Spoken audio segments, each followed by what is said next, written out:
Welcome to our Africa Tech segment. Nigeria is increasingly becoming a global village in every facet of economies hinged on technology, with business driving the growth of the system. However, tech experts say that the country still needs to channel the strength of the young population to explore ways of creating wealth and opportunities through the use of technology. Joining us now is a technological expert and the CEO of Easy Hire, Josh Opata, to tell us more on this. Thank you for joining us on the program. Thank you for having me. So let's start with this. Do you think Nigeria is making the right investment in technology? Absolutely, I do not think so. Let's start from policy, right? There's the Nigerian Information Technology Act, and then there's the NITDA Act as well, Information Technology Development Agency Act, which establishes NITDA. In that act, NITDA is supposed to be funded from the NITDEF fund, which is 1% of tax, 1% of the profits of companies and banks, insurance companies, certain categories, telcos, and all of that.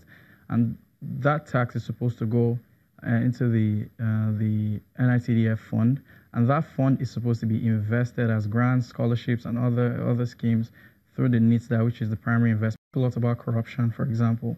I mean, corruption is a problem, but it's not the ultimate problem. Look at Kenya. Kenya is not an incorruptible nation. I've been forcefully a bribe has been forcefully taken from me at the airport in Kenya because some ink on my yellow fever certificate was fading. So yes, there are corrupt elements in Kenya, but look at their technology system. It's thriving. It's adding to the GDP. The last decade has seen Kenya, the ICT sector in Kenya, contribute progressively to the GDP of the country. Look at Rwanda. They are almost an absolute dictatorship. Arguably, they are. They have very little regard for the rule of law.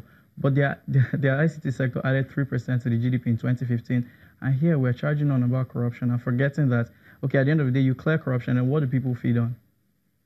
So what are some of the policies you think will transform the industry? I think, first of all, that the government needs to take NITDA out of the Ministry of Communication.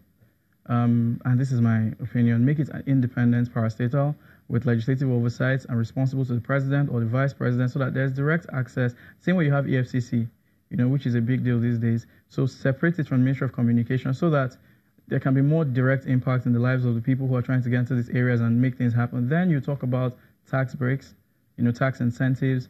Then you want to talk about long-term single-digit interest rates for people who are trying to get into, like startups who are trying to seek funding, get into business. The government needs to invest more in technology. Look at YC. It's an American accelerator.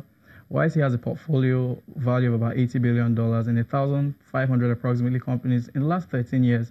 And YC, $80 billion for one private equity firm across 13 years. And the government could be doing much more, and there'll be much more. Nigerians are hardworking, they're willing to work, set the priorities right. And then lastly, I think by way of policy, there's an agency I'm very particular about, that's NIRA, Nigerian Internet Registration Agency.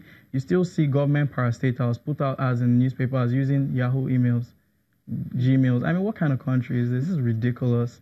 So we could do more. There needs to be more. If they have to make some NIRA act that ensures every government parastatal has a .ng domain. It's a gold mine for us, not just financially, but in terms of tech presence and respect across the world. And these are things we need to start doing. So for young people who want to get into the sector but don't have the support, what would you advise them to do? I think it's Tasha Larry who says in some sort of a prayer, he says, may your day be rough. Expect the roughest of days, expect the roughest of terrains. It's really hard out there. The most important thing I usually recommend is, as much as you can, try to learn, try to observe how things are done, not just in Nigeria. Try to think big, and most importantly, if you can, get yourself into an accelerator and incubator and start from there. Thank you, Josh Opata, a tech expert. Thank you for joining us on Thank you Network very much. Africa.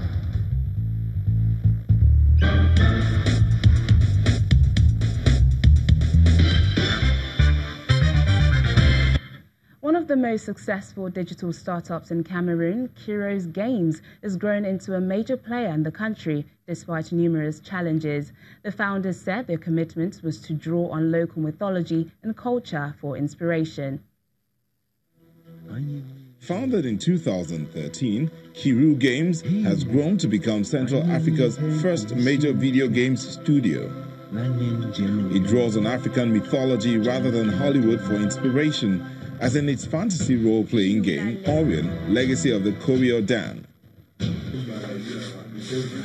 Kiru co-founder Dominic Yakan says most Africans don't yet realize the positive social and economic impact that the gaming industry can have. It's the biggest industry today. It's even bigger than cinema, actually.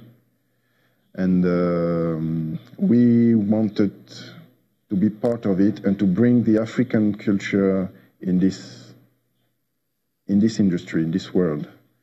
Kiru Games, despite its unique selling point as an African company producing culturally relevant video games, struggled to raise money for the start. The company has broken down barriers in education, with its game designers managing to acquire expertise despite a lack of specialized training in Cameroon. The greatest challenge we had to face were the financing of the studio to begin with, and we also have technical challenges there are no specific studios for making video games here in Cameroon, so we had to learn everything from ourselves. Kiru founders have now set up an entrepreneurs training program that aims to share the company's pioneering approach, invigorate the country's business community, and combat unemployment. Unlike neighboring states, Cameroon has been relatively stable for decades, but is blighted by poor infrastructure and lacks the vibrant startup scenes found in countries like Kenya, Nigeria, and South Africa. Well, that's it on the program. Do have a lovely weekend. I'm Teniola Shuboale.